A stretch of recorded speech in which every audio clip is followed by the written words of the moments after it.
Donc, maintenant qu'on a trois types d'ennemis différents, on ne veut pas avoir à tout recopier dans les codes. On ne veut pas avoir à dire que mon vaisseau est détruit quand que je touche à lui, et où est lui, où est lui, ou aux balles de celui-là, ou aux balles de celui-là. Ça va être trop compliqué. Donc, ce qu'on peut faire, c'est qu'on peut utiliser les familles.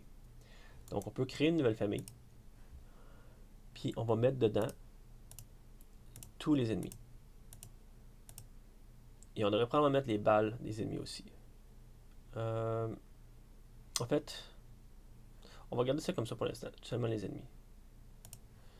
Donc, dans cette famille-là, on peut voir qu'on a ça ici. On va la renommer ennemi. Donc, maintenant, ce que ça fait qu'on peut aller dans les événements ici et dire qu'au lieu que de dire on meurt lors de la collision d'ennemis verts, on peut dire qu'on meurt lors de la collision avec les ennemis. Donc maintenant, dès qu'on touche un ennemi, peu importe lequel, on est détruit. Donc on vient de sauver beaucoup, beaucoup de code. Même chose ici, on peut dire ici, ennemi création, on peut dire que la création, attendez que je le trouve, on va changer l'objet, puis on va dire à la création, les ennemis vont vers la gauche au lieu de la droite. Il faut quand même garder celui-là pour le jaune, parce que le jaune, on ne veut pas qu'il aille seulement à gauche. Par contre, lui, celui du rouge, on peut maintenant l'effacer. Vous voyez, le jaune, ce serait probablement une bonne idée de mettre un commentaire ennemi jaune, parce que lui est un petit peu différent.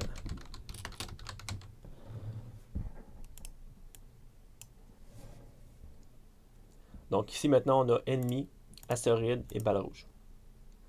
Euh, Même chose, la destruction, c'est pas seulement quand l'ennemi vert est touché qui est détruit, c'est quand n'importe quel ennemi est touché. Donc on remplace l'objet, ennemi vert, par ennemi.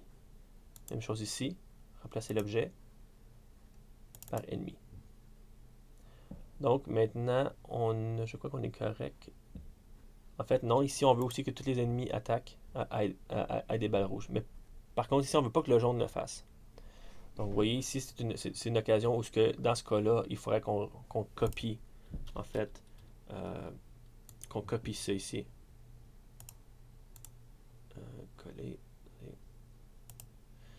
Et qu'on change seulement l'ennemi vert. Parce que le jaune, on veut pas qu'il puisse tirer parce qu'il va être trop fort sinon. Donc on remplace l'objet par le rouge. Même chose ici, on remplace l'objet par le rouge.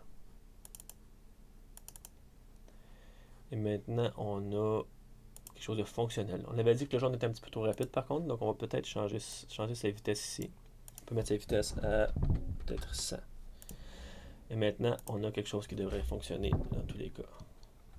Vous voyez il est lent, mais il me poursuit, donc il est quand même difficile. Il faut que j'évite les astéroïdes et le monstre. Il y a beaucoup de choses à. C'est quand même relativement difficile, mais au moins il est facile à tuer. On voit que le rouge, il va à droite par contre, donc on a un petit bug ici. On va essayer de trouver pourquoi. Puis on voit est-ce que tuer le jaune update le score. Ça update le score par contre. Donc, seulement un petit bug. Le rouge va pas à droite. Elle va pas à gauche. Voyons voir. C'est où Ah, ici. J'ai mis seulement le vert est défini à 180. Donc, évidemment, c'est pas le vert. Ça serait tous les. Remplace l'objet, tous les ennemis. Et voilà. Maintenant, tout devrait fonctionner. Donc, c'est toujours une bonne idée de bien s'assurer de relire les trucs. Vous voyez, même moi, je fais des erreurs. Mais maintenant, on a des ennemis différents qu'on a catégorisés dans la même famille. Beaucoup plus simple à coder. Et ça va être beaucoup plus simple après de faire du ménage. Quand on va faire du ménage, dans pas longtemps, on va en faire un peu plus de ménage. Euh, Parce qu'on va apprendre comment passer d'un niveau à l'autre. Puis ça va être important que tout soit bien soit propre parce qu'on va devoir inclure les sheets dans les autres.